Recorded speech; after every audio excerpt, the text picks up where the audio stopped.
I cannot believe the amount of star power we have in this room tonight. It's insane. There's so many A-listers. And by A-listers, I do mean people who are on A-list that has been heavily redacted, but... Yes.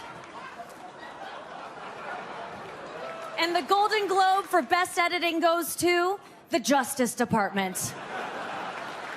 Yes, congratulations.